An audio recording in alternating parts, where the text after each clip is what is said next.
AI Insights PH News Channel. Sa unang araw, October 29, nakapagtala ang Manila North Cemetery ng 38,700 habang 6,850 naman sa Manila South Cemetery. Kahapon, October 30, hanggang sa pagsasara ng alas 5 ng hapon, 67,350 ang pumasok sa Manila North at sa Manila South naman ay 10,745. May kabuo ang 123,645 na tao ang maagang bumisita sa kani-kanilang mga namayapang mahal sa buhay simula nang magbukas ang Manila North at South Cemeteries noong October 29, Linggo.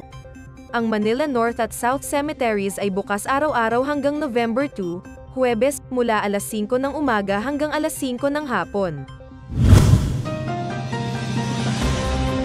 AI Insights PH News Channel.